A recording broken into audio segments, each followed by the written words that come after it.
بیٹے گرم گرم دودھ نکالو اور اللہ کے اس نیک بندے کو گرم گرم جلیبیاں کھلاؤ. اللہ کے نیک بندے کو حلوائی کے نوکروں نے گرم گرم دودھ دیا, گرم گرم جلیبیاں کھلائی. اب اللہ کے نیک بندے نے دودھ پینے کے بعد, گرم گرم جلیبیاں کھانے کے بعد, اللہ کے اسی نیک بندے نے اس کی دکان میں کھڑے ہو کے دعا کی, مولا اس نے تیرے نیک بندے کو دودھ پلایا ہے, جلیبیاں کھلائی ہیں, اپنے کرم سے اس کی دکان میں برکت عطا فرما دے. اللہ کا شکریہ ادا کیا. اللہ کا نیک بندہ حلوائی کی دکان سے آگے بڑھا تو کیا دیکھا, ایک لیلا اور مجنون کے جوڑے نے اسی دکان سے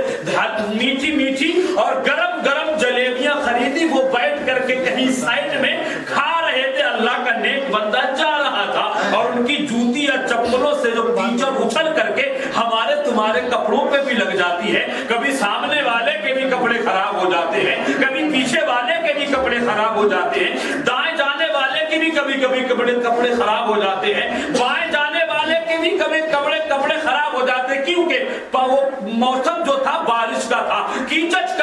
کا چڑھتی. اس شخص نے دیکھا کہ میں جس سے محبت کرتا ہوں وہ فاحشہ عورت, وہ جس سے محبت کرتا تھا, اللہ کے نیک بندے کی چپلوں سے یا جوتیوں سے تھوڑی سی کیچڑ لگ کے اس کے کپڑوں پہ گر گئی. جیسے اس نے دیکھا کہ میں جس سے محبت کرتا ہوں, اس نیک بندے نے اس فقیر آدمی کی جوتی اور چپلوں سے میری لیلا کے کپڑے خراب ہو گئے. فوراً اس نے مڑ کے دیکھا, اللہ کے اس نیک بندے کے منہ پہ زوردار تماچا مارا اور مارنے کے بعد کہتا ہے, بڑے جی کیا تمہیں دکھتا نہیں ہے, کیسے بزرگ ہو, دیکھ کے چلو میری لیلا کے تم نے کپڑے خراب کر دیے. اللہ کے نیک بندے نے مسکرائے, تبسم فرما. اللہ والوں کی پہچان ہی یہ ہوتی ہے. اللہ والے کبھی کسی کی بستی اجاڑنے نہیں جاتے, بلکہ اجڑی ہوئی بستیوں کو آباد کرنے کے اللہ کے ولی نے تبسم فرمایا, مسکرائے, اور مسکرانے کے بعد جس نے تھپڑ مارا تھا اس سے ایک لفظ بھی نہیں کہا, اف بھی نہ کہا, بلکہ مولا کی بارگاہ میں مسکراتے جاتے تھے, عرض کرتے جاتے, مولا یہ تیرا کیا معاملہ ہے, کہیں تو گرم گرم دودھ پلاتا ہے, کہیں گرم گرم جلیبیاں کھلاتا ہے, اور کہیں اپنی مخلوق سے ہم جیسوں کو پٹواتا ہے, تھپڑ مرواتا ہے. اللہ کا نیک بندہ یہ عریضہ پیش کر کے رب کی بارگاہ سے آگے بڑھا. وہ اپنی محبوبہ کو لے کر کے مکان کی چھت کے بالا کھانے پر تشریف لے گیا, اور لے جانے کے بعد دونوں گرم گرم جلیبیاں کھا رہے تھے, گرم گرم دودھ پی رہے تھے. بارش کا موسم تھا, بارش کے موسم کی وجہ سے اس کی محبوبہ کا پیر پھسلا اور وہ اوپر دو منزلہ بالا خانے سے نیچے گری, اور 1 منٹ میں اس کا کام تمام ہو گیا. وہ دنیا سے رحلت کر گئی. فوراً وہ شخص جس نے اللہ کے ولی کے منہ میں زوردار تھپڑ مارا تھا نیچے آیا, دائیں دیکھا, بائیں دیکھا, آگے دیکھا, پیچھے دیکھا. اس نے سوچا اللہ کے اس بندے نے جس کو میں نے تھپڑ مارا تھا, ہو سکتا اس نے بد دعا دی ہو. اسی وجہ ہے کہ ان کی بد دعا کو اللہ نے قبول فرما لیا. میری محبوبہ ہمیشہ کے لیے مجھ سے جدا ہو گئی. تلاش کرنے لگا, لوگوں سے پاگلوں کی طرح پوچھنے لگا. کسی نے اس نیک بندے کو دیکھا ہے, کسی نے اس آتے جاتے فقیر کو دیکھا ہے جس کا پھٹا پرانا لباس ہے. کافی دیر کے بعد, تلاشے بسیار کے بعد پتا چلا کہ اللہ کا ایک بندہ وہاں تشریف فرما ہے. فوراً قدموں میں گر جاتا ہے, عرض کرتا, حضور میری گستاخی معاف فرما دیجیے, میں نے غلطی کی ہے, میں نے آپ کی شان میں گستاخی کی, آپ پر زوردار تھپڑ مارا ہے, اور آپ نے لفظ شکوہ و شکایت کی بنیاد پر ایک لفظ بھی زبان سے نہیں نکالا ہے. دیکھو مجھے ایسا لگتا ہے کہ تم نے بد دعا دی ہے, جس کی وجہ سے میری محبوبہ مجھ سے روٹھ گئی ہے, مجھ سے جدا ہو گئی ہے. آپ دعا کر دیجیے, اللہ والے تو مردوں کو بھی زندگی بخش. سبحان اللہ. اللہ کے اس نیک بندے نے, اس درویش زمانہ نے, اللہ کے اس نیک بندے نے کہا, بھائی میں کیوں کسی کو بد دعا دوں, ہم کسی کو بد دعا دینے نہیں آئے ہیں, ہم اپنے تو اپنے بیگانوں کو بھی, بیگانوں کے سروں پر بھی دست شفقت پیش کیا ہے. ہم اپنوں ہی کو سینے سے نہیں لگاتے, ہمارے کو ہم اپنے سینے سے لگاتے. حضرات گرامی, اللہ کے اس نیک بندے نے کہا, دیکھیے میں جا رہا تھا اور تم بھی جا رہے تھے, میری جوتی یا چپلوں سے جو کیچڑ لگی تھی تمہاری محبوبہ کے دامن پر پڑی تھی, دوستی کی بنیاد پر تم کو غصہ آ گیا, تم کو جلال آ گیا, اور تم اپنے